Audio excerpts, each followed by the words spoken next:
자, 우리 성경을 들고 한번 외치겠습니다. 성경은 하나님의 말씀입니다. 하나님의 말씀으로 나의 가치관을 세우겠습니다. 나는 성경적 가치관으로 판단하고 결정하고 행동하겠습니다. 나는 오늘 주시는 하나님의 말씀에 귀를 기울여 듣겠습니다. 그리고 그 말씀에 순종하도록 힘쓰겠습니다. 아멘. 한때 가수 나훈아 씨가 불렀던 테스 형이라는 노래의 가사에 보면 이런 말이 있지요. 아, 테스 형, 세상이 왜 이래? 세상이 왜 이렇게 힘들어? 참 그 가사가 아주 강력하게 제 마음에 이렇게 박히더라고요. 우리는 가끔 이해되지 않는 사건이나 불합리한 세상사를 보면서 세상이 왜 이래? 세상이 왜 저래? 참 말셀세 그런 말들을 툭툭 내뱉곤 하지요. 특히 권력자든 가난한 자든 죄를 지은 자는 반드시 죗값을 받아야 하는데 세상은 그렇지 않는 일들이 사실 얼마나 많습니까? 권력을 지은 자는 아무리 그가 과거에 많은 죄를 지어도 그 죄값이 서서히 아무 일 없는 것처럼 그렇게 흐지부지하는 경우가 있고요. 반면에 권력도 인맥도 돈도 백도 없는 사람은 죄를 지으면 그 죄보다도 훨씬 과하게 처벌받는 일들이 오늘 우리가 사는 이 땅에는 참 많은 것 같습니다. 그래서 이 땅은 예전이나 지금이나 여전히 불합리하고 불평등한 일들이 많습니다. 정말 테스 형이 살아있다면 묻고 싶습니다. 테스 형, 세상이 왜 이래요? 하지만 여러분, 태성이 살아있는들 그가 무슨 대답을 하겠습니까? 그가 우리에게 어떤 답을 줄 수가 있겠습니까? 너 자신이나 똑바로 하라 그렇게 말하지 않을까요? 자, 여러분, 이사야는 작은 성경이라 불릴 정도로 성경 전체와 닮은 점이 참 많습니다. 성경이 몇 권이죠? 66권입니다. 이사야서는 몇 장이지요? 66장입니다. 여러분, 성경은 심판과 구원이라는 큰 두 가지 줄기의 주제가 흐르고 있듯이 이사야서도 전반부에는 심판에 대하여 후반부에는 구원을 말씀하고 있습니다. 메시아가 오시면 구원이 이 땅에 임할 것임을 말씀하고 있습니다. 여러분, 지난 주일 말씀을 기억하시는지요? 하나님은 자기 백성이 드리는 제사마저도 역겨워하시며 손사래를 치시며 거부하셨습니다. 왜요? 그들은 예배만 드렸지 형식적으로 성정 마당만 밟았지 그들의 삶에는 하나님을 경외함도 하나님을 예배함도 없었기 때문입니다. 도리어 그들은 하나님을 향하여 등을 돌리고 우상을 섬기면서 하나님을 배반하였던 것입니다. 그래서 아무리 하나님의 백성, 언약 백성이라도 하나님을 향하여 등을 돌리면 하나님은 그들을 심판하시는 겁니다. 그러게 하나님의 심판이 임하기 전에 뭘 해야 되겠습니까? 회개해야 됩니다. 자신의 죄를 뉘우치고 하나님께로 돌아와야 됩니다. 하나님께로 돌아오기만 하면 그들이 지은 죄가 주홍같이 붉을지라도 흰 눈같이 희게 할 것이라고 하나님은 약속하셨습니다. 하나님은 심판 가운데서도 구원을 베풀어 주시는 분입니다. 그래서 이사야서도 성경 전체도 심판 가운데서도 하나님의 구원이 있음을 말씀하는 겁니다. 그래서 이사야서는 성경 전체의 구조와 참 많이 닮은 점이 있습니다.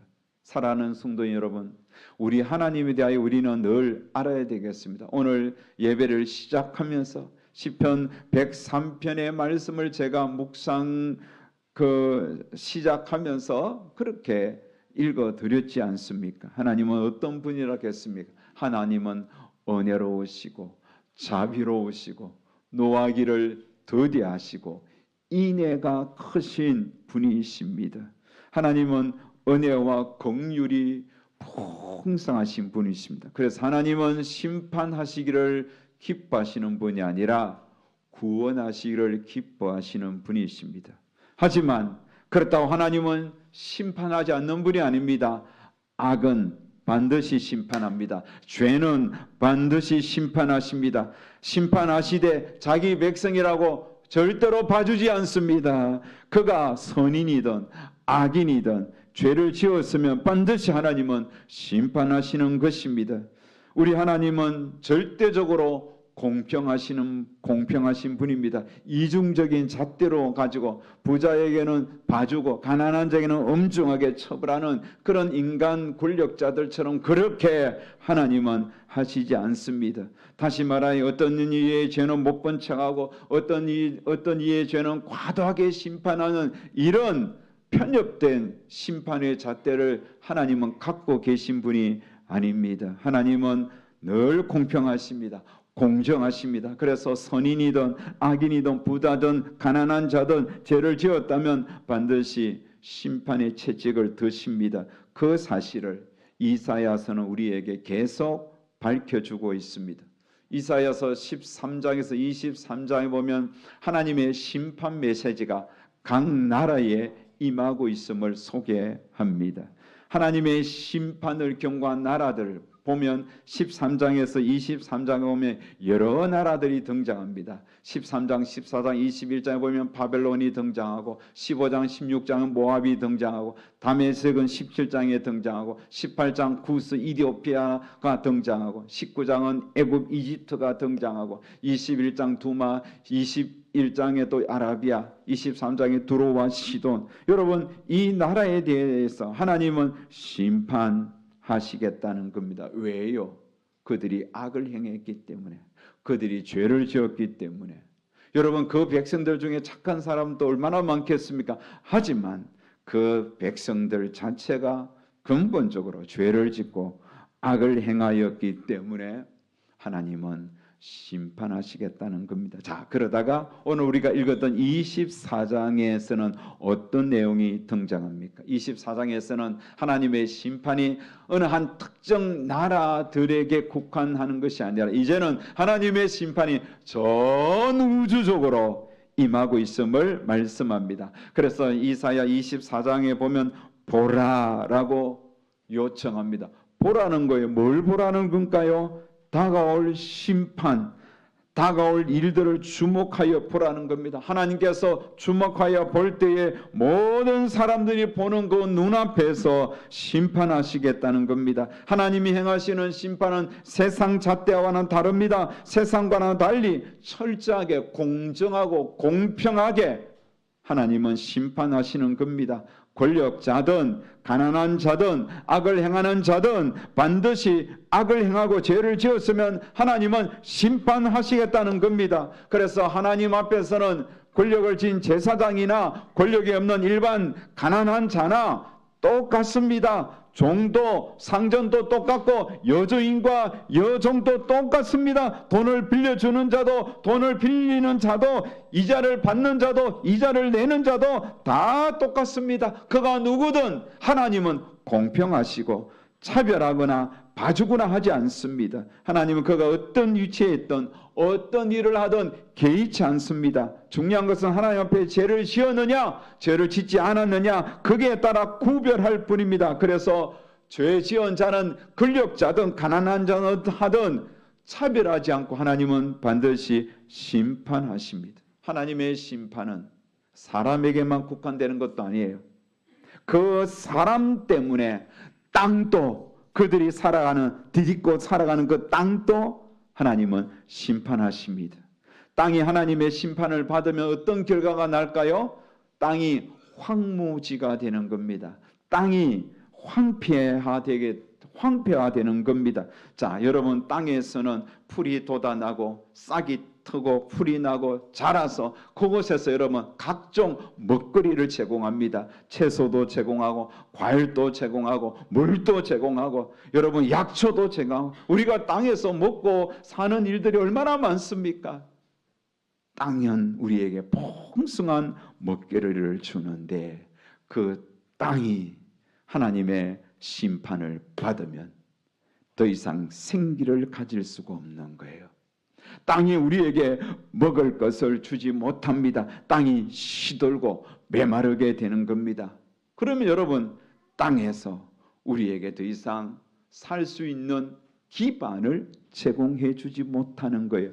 왜 그럴까요? 왜 땅이 심판을 받을까요? 여러분 그것은 사람 때문이에요. 사람. 자, 오늘 5절 말씀을 보십시오.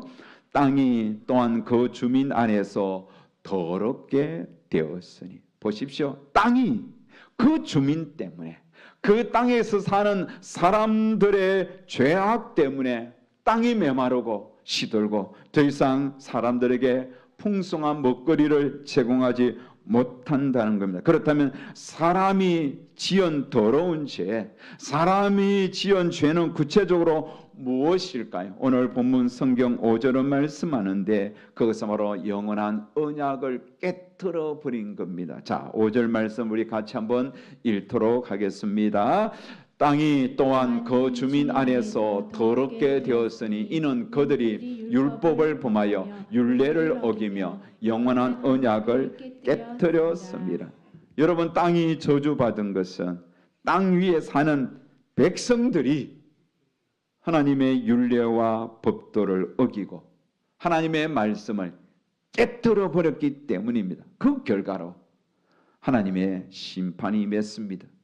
하나님의 저주는 땅도 사람도 함께 멸망하는 것이죠. 그래서 그 땅에서 하나님의 복을 받으며 살아가는 자들이 점점 줄게 되는 거예요. 죄 때문에 하나님께서 주신 복을 차버렸기 때문입니다. 풍요로움을 주던 땅은 이제 아련한 과거의 일이 되었습니다. 참 과거에는 우리가 이 산에서도 이 들에서도 참 먹을 것이 많았는데 지금은 다 메말랐네. 어디를 가도 이제는 먹을 수가 없네. 탄식만 할 뿐입니다. 여러분 이렇게 하나님의 저주가 임하니 풍요로움을 주던 땅은 이제 추억 속에만 머리에 맴돌 뿐입니다. 포도나무도 시들어 더 이상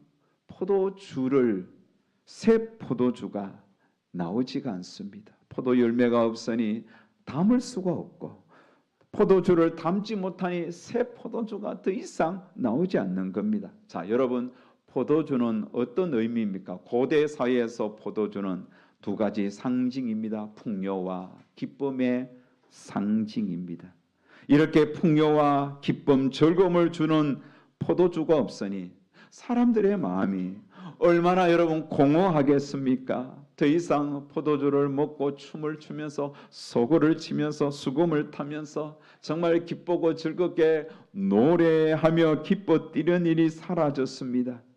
도리어 짓과 그리는 재난의 현장처럼 그렇게 폐허가 된 채로 버려지고 있는 겁니다. 이렇게 하나님의 심판을 받으면 죄 때문에 하나님의 심판을 받으면 사람도 땅도 황폐화되는 겁니다. 자, 하나님의 심판은 개인, 나라, 땅만 임하는 게 아닙니다. 높고 그만한 모든 지체, 심지어 하늘의 군대까지도 권세자들까지도 다 심판합니다. 특별히 하늘에서 악한 영으로서 세상을 괴롭히고 인류를 괴롭히고 사람들을 미혹해서 그렇게 어둠에 빠지게 했던 그 악한 영들까지도 하나님은 심판하신 거예요. 다시 말하면 사탄 마귀도 하나님은 심판하시는 거예요. 하나님의 심판은 말로 다 할 수 없는 재앙이 임한다는 거예요. 이게 이사야서 전반부에서 말씀하는 메시지입니다. 여러분, 이사야서는 크게 두 가지 주제가 있다고 했잖아요. 전반부에 심판, 후반부에는 구원. 자, 계속 이렇게 24장은 전반부에 속하니 이런 심판의 메시지가 계속해서 나오고 있는 것입니다. 세상이 추구하는 모든 번영과 안정은 결탄코 영원하지 않습니다. 세상에서는 그 어떤 것도 안전하지 않습니다. 하나님의 심판이 임하면 세상이 구축해 놓은 그런 견고한 진도, 산성도 순식간에 안개처럼 사라질 수밖에 없습니다.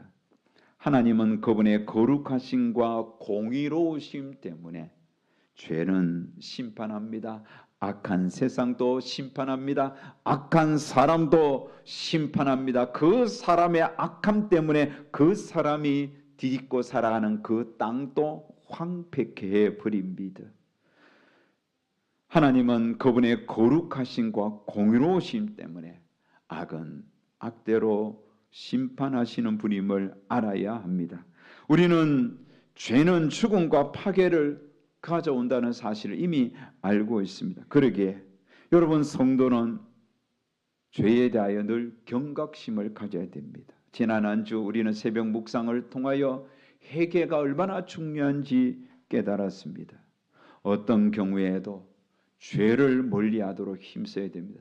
죄는 하나님의 심판이 있다는 것을 알고 내 자신의 일상이 그저 예배 한번 주일 드리는 것으로 끝나고 주일 이후에 주중에는 내 마음대로 세상을 그렇게 의지하며 세상 가운데 그렇게 여러분 무의미하게 정말 성도로서 빛과 소금의 역할을 잃어버린 채 살아가시는 안 됩니다. 어떤 경우에도 죄 가운데 살지 않도록 깨어 있어야 되는 거예요. 내 삶이 예배가 되어야 되는 거예요. 내 삶이 하나님 보시기에 옳아야 하는 거예요. 그래서 주일 예배가 삶의 삶으로 이어져서 내 삶 자체가 내 입술의 모든 말과 마음의 묵상이 주님이 기뻐 받으시는 말이 되고 삶이 되어야 되고 내 행동 하나하나가 하나님이 기뻐하는 모습이 되어야 하는 겁니다. 죄가 나를 지배했다면 바로 주님 앞에 나아가십시오. 매일매일 십자가 앞에 나아가 주의 보혈로 내 영혼의 더러움을 깨끗하게 씻어내어야 하는 겁니다. 그렇게 하지 않으면 나도 모르는 사이에 죄의 노예가 되어 나도 모르는 사이에 심판의 길로 달려갈 수 있다는 겁니다. 하지만 여러분, 이사야서는 하나님의 심판만 말씀하고 있지 않습니다. 24장에서도 하나님은 전 우주적으로 심판을 말하면서도 하나님은 심판 가운데서도 구원의 빛을 비춰주시는 분임을 말씀합니다. 하나님은 심판하시기를 즐기는 분이 아님을 말씀드렸습니다. 심판으로 인하여 여러분, 나무가 다 배임을 당하도 남는 것은 무엇입니까? 거루터기가 남습니다. 포도 열매를 다 따도 남아있는 열매가 있고 감람나무에서 감람 열매를 다 뜬 후에도 남아있는 열매가 있듯이 하나님은 심판 가운데서도 구원의 빛을 구원의 길을 보여주시는 겁니다. 주의 백성으로 심판 가운데서도 여전히 끝까지 주님을 믿고 의지하는 그들을 철저하게 남겨서 보호하시겠다고 하나님은 구원을 약속하셨습니다. 자, 13절 말씀 우리 다 같이 읽겠습니다. 세계 민족 중에 이러한 일이 있으리니 곧 감람나무를 흔든 같고 포도를 거둔 후에 그 남은 것을 주운 같을 것이니라. 자, 여기 보면 포도를 거둔 후에 남은 것이 있음을 말씀하죠. 감람나무를 흔든 같이 세계 민족 중에 이러한 일이 있다는 거예요. 심판 가운데서도 남겨진 구원의 빛을 비추어 구원을 받게 할 자들이 있다는 겁니다. 자, 그들은 심판 속에서도 하나님의 구원의 빛을 받아 하나님을 찬양하는 역전이 일어나는 것이죠. 자, 14절에 16절 말씀을 우리 같이 한번 읽겠습니다. 무리가 소리를 높여 부를 것이며 여호와의 위엄으로 말미암아 바다에서부터 크게 외치리니 그러므로 너희가 동방에서 여호와를 영화롭게 하며 바다 모든 섬에서 이스라엘 하나님 여호와의 이름을 영화롭게 할 것이라. 땅 끝에서부터 노래하는 소리가 우리에게 들리기를 의로우신 이에게 영광을 돌리세 하도다. 아멘. 여기 보십시오. 심판 가운데서도 땅 끝에서부터 여호와를 향하여 영광을 돌리며 여호와의 이름에 영화롭게 하며 노래하는 자들, 하나님께 영광을 돌리며 높이는 자들이 있다고 말씀하는 겁니다. 이들은 누구십니까? 심판 속에서도 끝까지 하나님을 붙든 자들이에요. 하나님께 소망을 둔 자들이에요. 진정한 믿음의 사람은 세상이 어떻게 되든 하나님을 향한 믿음의 눈이 약해지지 않습니다. 끝까지 하나님을 믿고 신뢰하고 의지하는 것입니다. 그래서 24장은 심판이 끝이 아니라 새로운 시작을 위한 정화의 과정으로 그리지요. 23절도 한번 보십시오. 다 같이 23절 시작. 그때에 달이 수치를 당하고 해가 부끄러워하니니 이는 만군의 여호와께서 시온산과 예루살렘에서 왕이 되시고 그 장로들 앞에서 영광을 나타내실 것임이라. 자, 이때가 언제 때입니까? 하나님이 심판하시는 그날 달이 또 해가 수치를 당하고 부끄러워한다는 거죠. 이것은 여러분 가장 이 세상에 빛난 빛을 내는 달도 해도 다 빛을 잃어버릴 정도로 심판이 임하는 그 날이지만 그때에도 하나님은 자기 백성 가운데 임재하셔서 하나님은 왕이 되셔서 자기 백성들로부터 영광을 취하시겠다는 겁니다. 온 우주의 주인이시로서 하나님은 자기 백성들을 통치하신다는 겁니다. 하나님의 통치가 임하는 그 나라가 구원의 나라, 하나님의 나라. 심판 속에서도 하나님의 구원의 나라는 온다는 겁니다. 그 구원의 주인공으로 성탄의 주인공이신 예수 그리스도 메시아가 이 땅에 오신다는 거예요. 그게 바로 이사야서의 메시지입니다. 사랑하는 성도인 여러분, 자, 오늘 이사야 24장 어쩌면 상당히 무겁고 때로는 이해하기가 쉽지 않는 말씀이지만 이 메시지는 여러분 하나님의 심판 속에서도 구원이 있다는 메시지예요. 이것이 성경의 메시지요, 이사야서 메시지요, 또 하나님의 그 구속의 메시지이기도 한 겁니다. 오늘 우리는 24장을 통하여 세 가지 적용점을 배워야 합니다. 교훈을 받아야 합니다. 첫 번째 교훈은 세상을 의지하지 말라는 거예요. 한번 따라 합시다. 세상을 의지하지 마십시오. 그렇습니다. 우리가 사는 세상은 사실 정말 견고해 보입니다.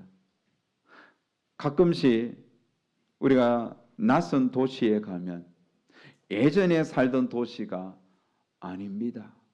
완전히 달라졌어요. 자, 지난 우리 목요일 날 우리 막내 하경이가 졸업 연주회가 있었습니다.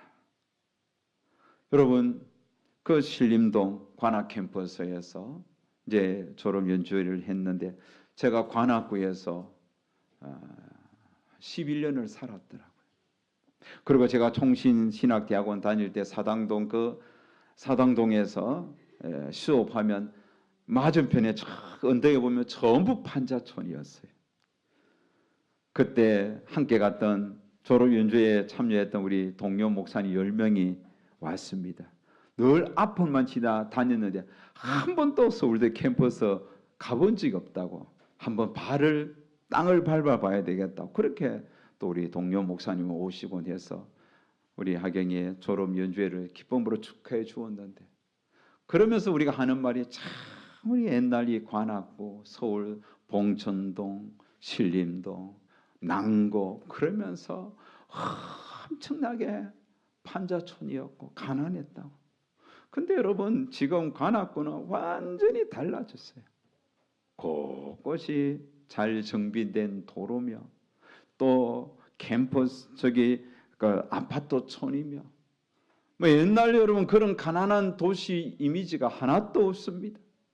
그리고 여러분 그 서울대 캠퍼스 입구에 보면 그 조형물이 있는데 그 주변은 또 얼마나 여러분 지저분했습니까? 참 초라했는데 지금은 완전히 달라져 있는 거예요. 도시는 이렇게 변합니다. 점점 좋아집니다. 제가 구리 왔을 때도 구리가 그랬습니다. 여러분 이 구리가 지금 어떻습니까? 이 앞 라인으로 이 벌써 양쪽에 건물들이 점점 높아지면서 이 스카이 라인이 달라지고 있어요. 많이 바뀌어졌어요. 남양주도 마찬가지예요.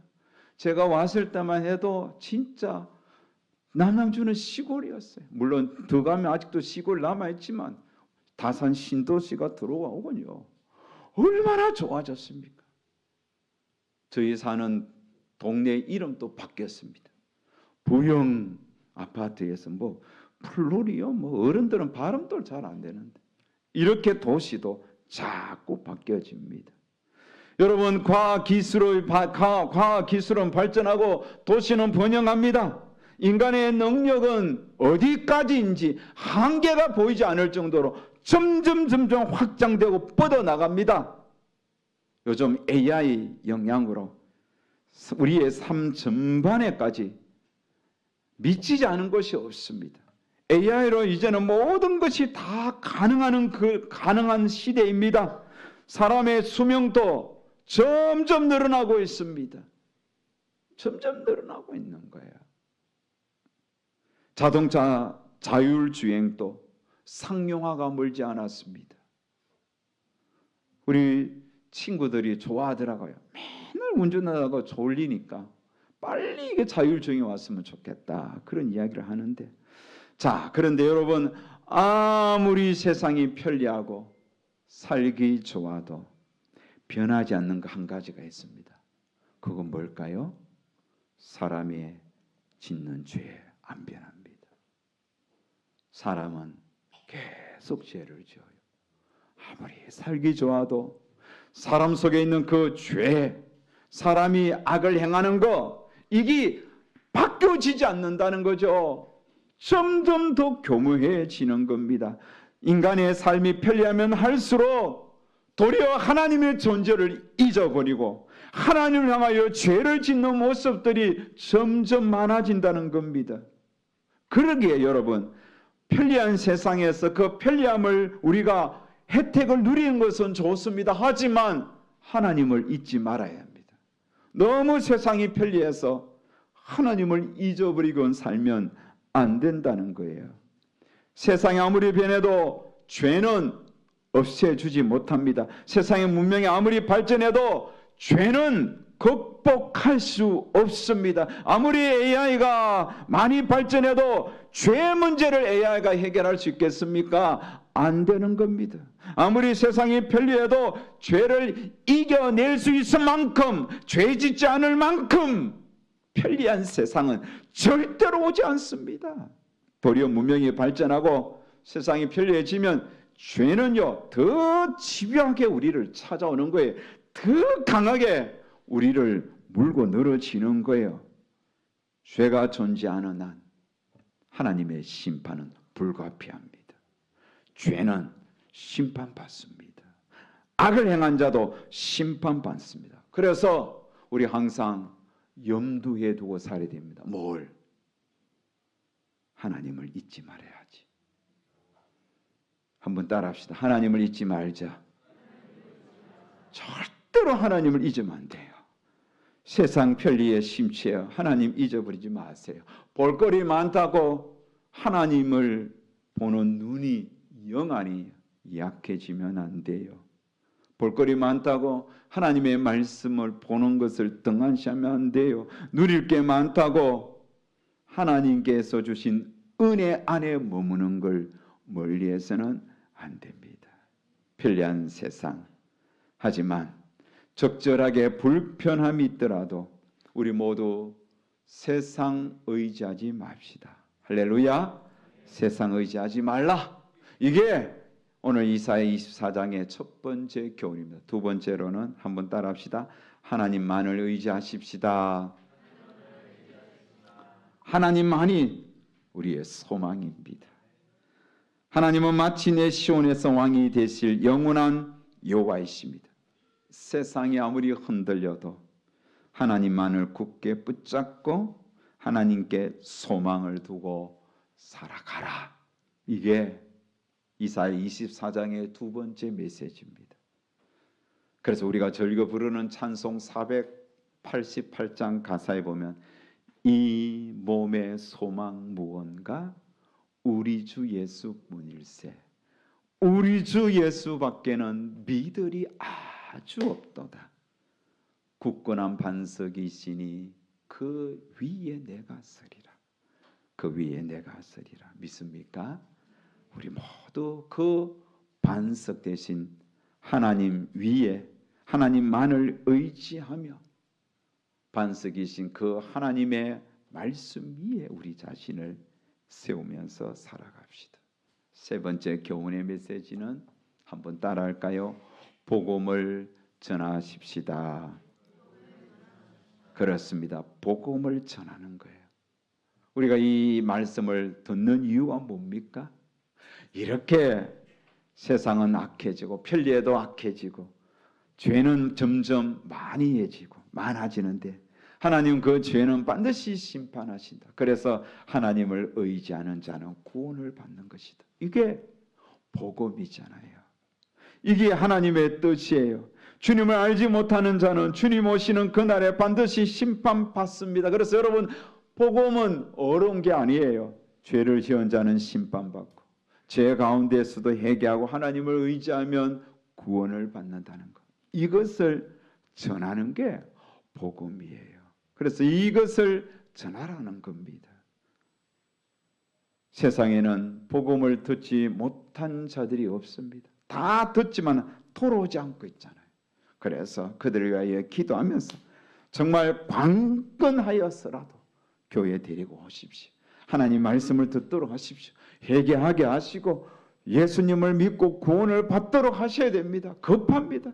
연로한 부모님들 언제 주님이 그 영혼 부르실지 모르는데 빨리 예수님을 믿도록 하세요. 꼭 주님을 믿게 하세요. 그들에게 예수 심판 가운데서도 남은 자가 되어 구원을 받을 수 있는 그 길을 전하는 게 복음이에요. 우리는 복음을 전해야 됩니다. 복음은 강력한 힘을 갖고 있습니다. 복음을 받고 주님을 내 인생의 주인으로 모시는 순간 우리를 억누르던 모든 죄는 다 끊어지는 거예요. 심판의 날이 점점 다가오고 있습니다. 이 사실을 전해야 하는 것. 이게 오늘 우리가 가져야 할 사명입니다. 말씀의 결론을 맺겠습니다. 저는 오늘 설교를 시작하면서 나훈아 씨가 불렀던 테스형을 언급했습니다. 나훈아는 인생의 고통, 사랑, 세월의 무성함에 대한 답을 세상 지혜의 아이콘이었던 소크라테스를 생각해서 테스형, 세상이 왜 이래?